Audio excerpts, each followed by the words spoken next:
Managing your finances can be challenging. It's easy to make mistakes along the way, and chances are you will probably make a fair few of them, even if they're not finance related, as your life progresses. In today's video, I'm going to be talking about some of the more common financial mistakes that people make, and I'm going to touch on how you could go about avoiding them. Now, just for context, today's video is going to be a summary of sorts where I've talked about the topics that I'm going to be going through this compilation a hell of a lot more in depth on the channel before, and I've left links down in the description below. So as we go through this list, if there's anything that sparks your fancy, please go to that description section and have a look and click on the videos that are most applicable to then go and learn more about to your own situation. Hopefully there's some in there that you go, wow, okay, I should probably look into that. I wasn't made aware of that. I didn't know it existed, or I need to learn more because yes, that is absolutely applicable to my own situation at this point in time. So with that out of the way, let's get into it. Okay, first item on the list is not saving for your future, and we'll go / retirement as well. From a short-term perspective, not saving for your future can give you a hell of a lot of flexibility in what you choose to do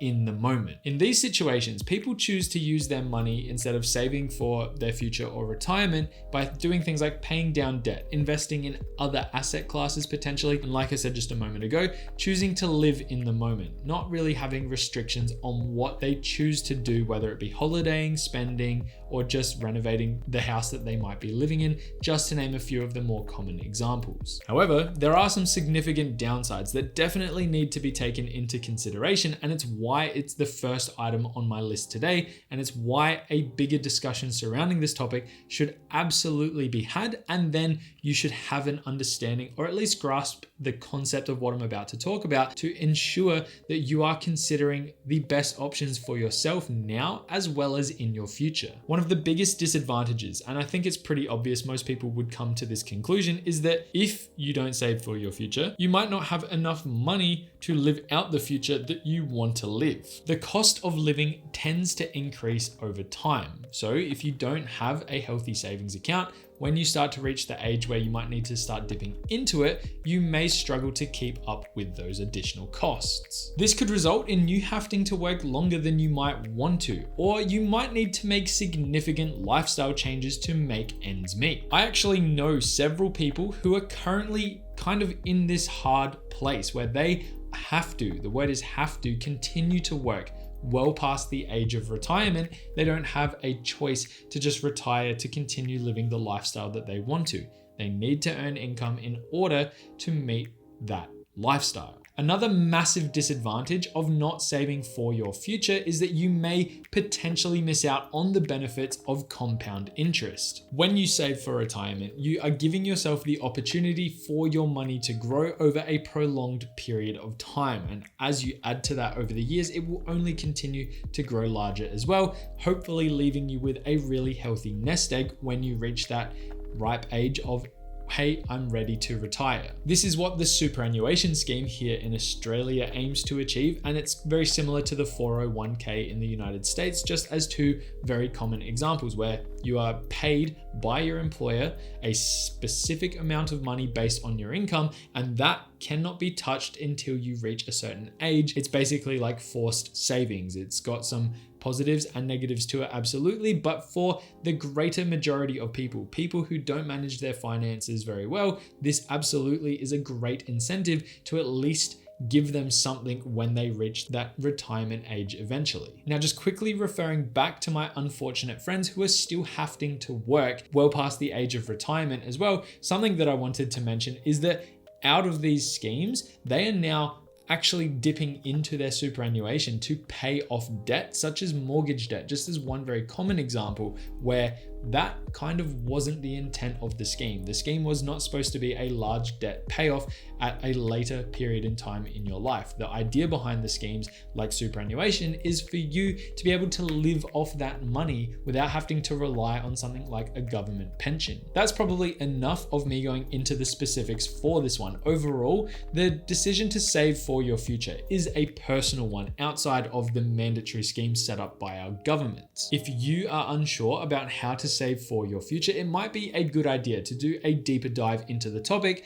and start to get an idea surrounding how to build healthy habits to achieve this let's call it this life objective goal that many, I think deep down, would like to have in place when they reach their later years in life. This leads me into my second financial mistake that people often make, and it's one that is mentioned very often here on the channel. However, it is one that is absolutely applicable and one that I will talk about forever as long as I make videos on this channel about finance topics, because it is so applicable, it's not even funny. It is one of the most important rules to follow in order to stay on a healthy financial path. One of the most common financial mistakes people make is not creating a budget for themselves and sticking to it. I know lots of people who find the process of creating a budget tedious and somewhat time-consuming, and at times overwhelming as well. Budgeting can require a lot of effort. It does require you to track your spending, set financial goals, and make important financial decisions, which can at times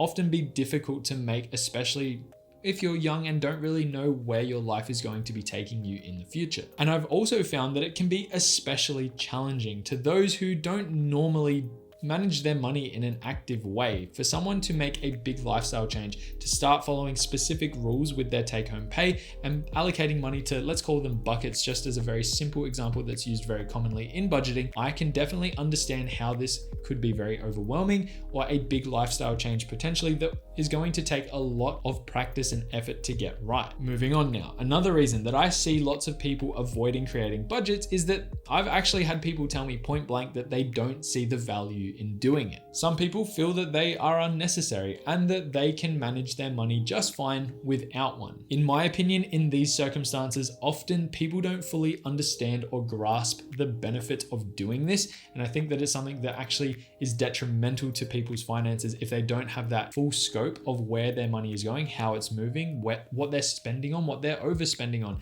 It's something that I definitely believe people who say, I don't see the value in doing it, in most circumstances, if they're earning weekly, fortnightly, monthly income, it definitely would benefit them, and they just don't see that opportunity because they haven't actually put it into practice and stuck to it for long enough to see those results. And then finally, I've kind of touched on it, but I haven't specifically said it, is that some people don't create a budget because their financial situation might be really overwhelming. If you have a lot of debt or you're struggling to make ends meet, the thought of creating a budget just downright is going to be daunting and almost wasteful to a degree. It might feel like you don't make enough money to justify the need to have a budget, or it might seem like your financial situation is just too complex and you don't really know where to start, therefore leading back to that result of it being too overwhelming to actually kickstart and put into place. And this is where I'm going to insert my opinion here and say that one of the biggest drawbacks of not having a budget is what is going to hinder someone's ability to actively manage their money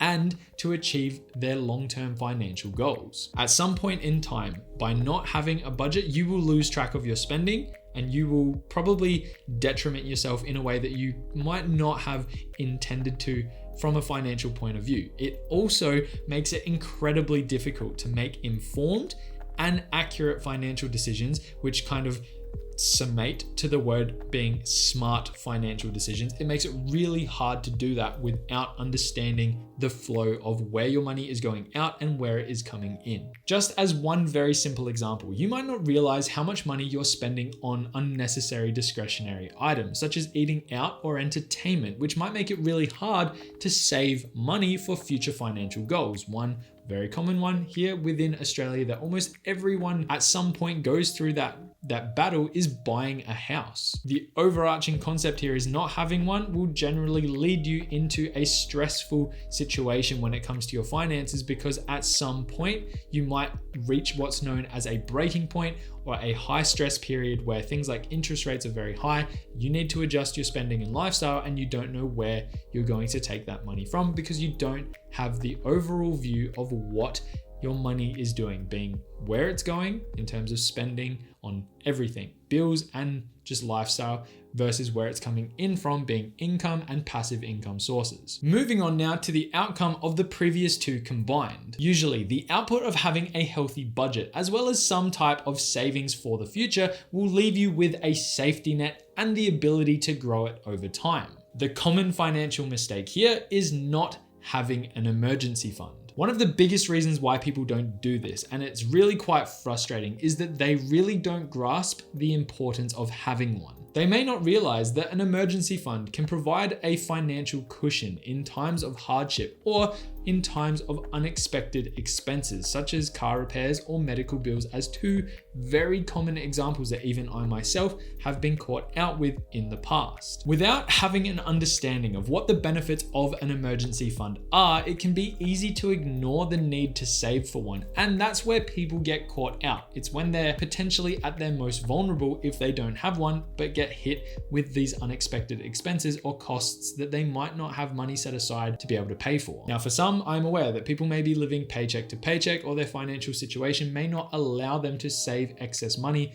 to be put away for a rainy day. I am totally aware of people in those situations. This is not really the demographic I'm focusing on this particular point. People in those situations may be more focused on paying down debt or allocating money to just keep up with the cost of living, which I totally understand. Just putting it out there that people who are in a position to save that little bit of excess money to be put away into an emergency fund to grow over time. I myself, I put $50 a fortnight into my emergency fund. I've been doing that for 3 years and I've only drawn from it once. It's now at a point that I would say, kind of what's going to feed into my next point here, is that what the size of an emergency fund should look like in general terms is 3 to 6 months of your personal living expenses. And that is something that I am now safely at, and I feel really good about it. It's like I have a financial cushion if something were to come my way, an unexpected experience that is going to cost me dearly. It's something that is definitely at the back of my mind, keeping me a little bit more comfy when I get into bed at night and go to sleep. It's something that many others should adopt. And I know that yes, there is a massive stigma around it with lots of different people, but there are still plenty who don't have that system in place. And it's one that absolutely should be put in place. And finally, the worst common financial mistake that people make, and that is being in bad debt. I'm going to use credit card debt as the very simple example for what I'm about to talk about. However, lots of different categories fit into this, being things like car loans, potentially personal loans, private loans, shark loans, buy now, pay later loans, all those types of loans where there's high interest on them. They are the most common bad financial mistakes people can make when they carry those loans and actually accrue interest on them. Sticking with the credit card debt just as the talking point for this one, it can be expensive and difficult to repay at times. They typically carry high interest rates, which means if you carry a balance month to month, you're going to be paying money back basically to the lender, the owner of that card, the bank, the establishment, whatever it is, at a very high interest rate for no reason whatsoever. Being in this situation can impede your ability to achieve other financial goals, and depending on how long you leave it unchecked, it can grow very quickly and become a very stressful and mentally draining challenge to overcome. Additionally, carrying a large balance on a credit card month to month can impact your ability to gain access to loans from lenders because it will affect your credit score. Here in Australia, that is not as commonly important. However, it still will play a part in your ability to get a loan. In America, it's a whole nother story that will absolutely obliterate your ability to borrow money. It might not be a big deal in the moment, but it will have long-term consequences that can impact your ability, like I say, to borrow money at a time that you really need access to it. Also, carrying a large amount of credit card debt can be overwhelming, and this will impact other talking points that I've mentioned today throughout the video, being one, like your budget. If you have a strict budget, you've done it, you've set it up, but you're carrying a balance that a whole bunch of interest is coming into that every single month, your budget's going to get thrown out of whack, and it's going to, like I say, affect your ability to achieve other goals in particular. And then the final outcome after we go through the financial hardship component and the mental component, where it definitely would be a little bit stressful carrying a balance as that grows as well if it goes unchecked, this is when it can affect your relationships, and it can cause issues between trust and misunderstandings about money within your relationship as well. It's something that I personally have seen happen to people I know. It's something that you want to avoid at all costs because it, in most circumstances, is something that should never occur. Credit card companies are predatory and they're very good at finding people who they can make money off of.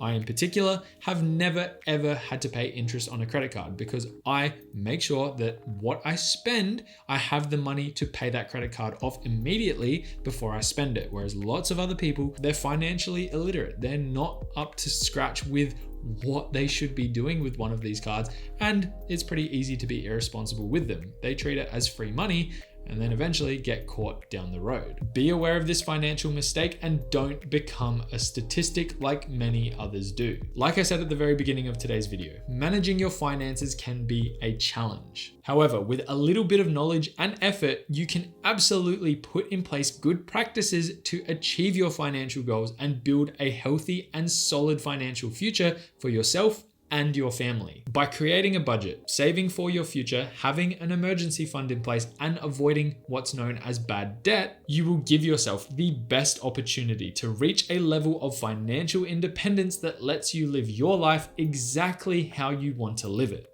And that is pretty much all I have for you today. If you liked today's video, if it was insightful, if it was somewhat helpful, if it was a good overview in general, please consider hitting that like and subscribe button down below. I really do appreciate the support. So thank you if you did take the time out of your day to quickly do that. And that is pretty much all I had. So if you wanted to leave me a comment down below on any of the points that I've talked about today, please feel free to do that. Otherwise, enjoy your day, enjoy your week. And as always, I hope to see you in the next video.